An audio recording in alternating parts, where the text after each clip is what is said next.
Emanuela Tronu, 63 anni, cagliaritana, ma residente a Pirri. Lei vive in una casa che presenta una serie di problemi certificati dall'ASL, giusto? Sì, certificati dalla ASL, Quali? come infiltrazioni d'acqua, muffe persistenti e addirittura sono caduti anche 2 mattoni dal tetto, nella camera da letto e nella camera dei ragazzi, dove ho fatto provvedere da un muratore. E vivo così da già tantissimi anni, nonostante ho fatto la domanda al comune non avendo mai nessuna risposta. Lei che cosa ha chiesto esattamente al comune? Ho chiesto un tetto. Un alloggio popolare, Un ci spieghi alloggio meglio. popolare, sì, certo, un alloggio popolare. E cosa le è stato risposto?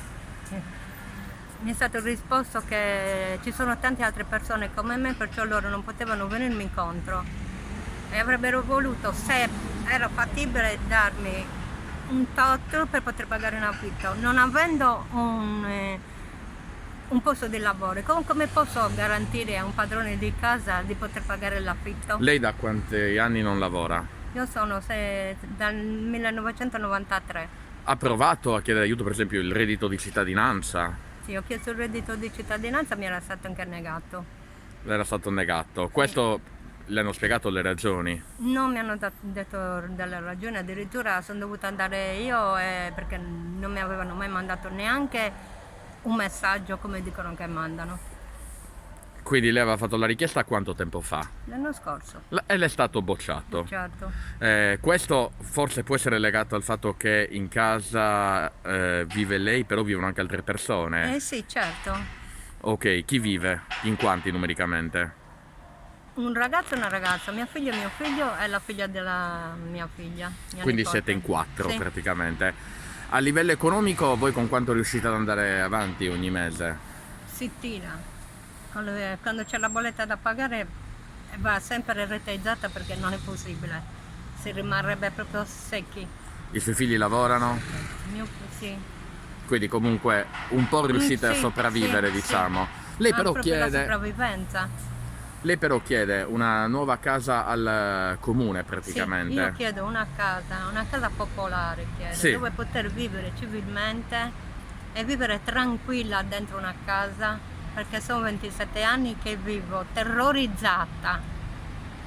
Tra muffe. Praticamente sì, per le muffe, vabbè, e oltre. Lei ovviamente lancia un appello alle istituzioni, al comune, ci pare di Sì, capire. lancio un appello alle istituzioni, che qualcuno mi sindaco? aiuti, al sindaco di Cagliari. Signor sindaco, faccia qualcosa, mi chiami per favore. Lei lancia un appello quindi alle istituzioni, però anche a chi magari può aiutarla, magari anche con un lavoro.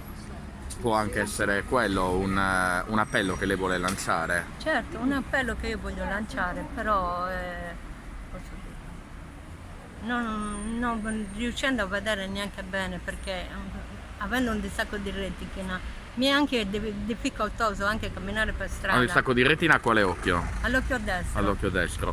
Comunque noi, meglio lei, lancia un appello a chiunque la possa aiutare comunque per trovare un altro alloggio. Ricordi pure come la possono contattare, il suo numero di telefono. Potete contattarmi al numero 32 00 58 32 49.